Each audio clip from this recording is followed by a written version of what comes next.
Rated M for movies. What's going on, everybody? Welcome back to Rated M for Movies. My name is Matt. Today I got my review for you for Batman the Killing Joke. It stars the voices of Kevin Conroy, Mark Hamill, and Tara Strong, and it's based off the extremely popular comic book written in 1988. It shows the Joker trying to push Jim Gordon into insanity at this amusement park he built, and it has Batman trying to stop him, and there's also some other side stories in there. The main one being the Joker's origin, which we hardly ever see, and how he went from being this normal man to like a deranged psychopath that we all know and love today as the Joker. So let's talk about it, guys. The Killing Joke has a killer voice cast in this film. Mark Hamill is especially good as this much darker Joker this time around. He is absolutely fantastic, guys. He has some great lines in the film, some great comedic moments too as well. Some really dark humor and some really, he just delivers overall, guys. He's great. Kevin Conroy is also great as usual as Batman. And I think this is one of his best performances since the animated series. He's very serious in this film. He's very on the ball. Nothing really distracts him too much except for one thing. I'll get into that a little bit later. I thought he was also very fantastic, a very great and focused Batman. The animation is also mostly great and has some awesome fight scenes in it. It's very simple. It reminds me kind of the animated series art style. A little bit different, but it's very simple like that. There are also some really terrifying images of the Joker in this film, guys.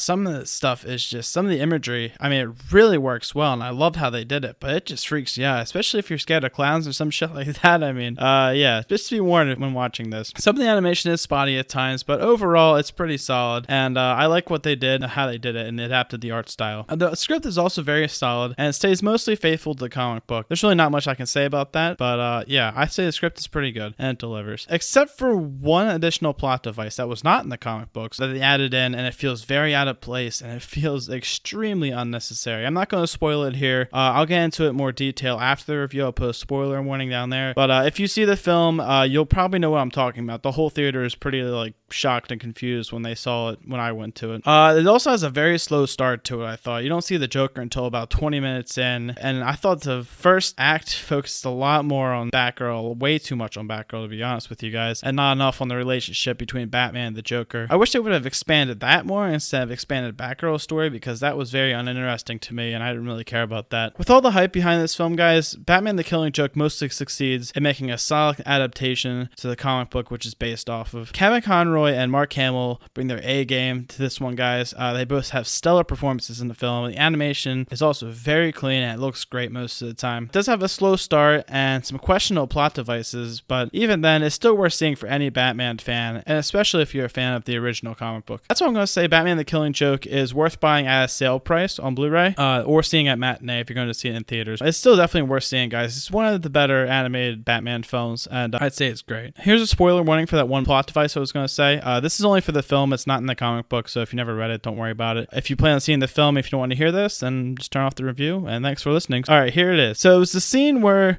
Batman and Batgirl have sex, obviously, and I felt like that scene was just so out of place and so out of character for Batman. It's not something his character would do, I feel like. I know they had relationships in the past in the comic books before, but it didn't fit this story very well, I don't feel like, and I don't feel like he would do something like that to Jim Gordon. And they're really trying to force this emotional connection with each other. After the whole scene, it was brought up twice, maybe, and then once the Joker came in, it just never was brought up again. And, once Barbara Gordon got shot, she's just pretty much in a wheelchair the whole film, and it focuses on Batman versus the Joker and Jim Gordon being there. That also contributes to the first act being slow, like I mentioned. And honestly, I was thinking this through the movie, and it kind of felt like a soap opera at times because it kept going back and forth with each other. It was just a lot of arguing, not a lot of action. That was the one plot device I was like, what the fuck are they trying to do here? I don't know. It was just kind of dumb. My next review, guys, is going to be for Jason Bourne on Friday, followed by a special of some sort, spoiler talk or something like that on Sunday. Please like and subscribe if you like this podcast, guys, whether you're on SoundCloud or YouTube. Give it a like. That would help me a lot. And thanks for listening, of course, and I'll see you guys later.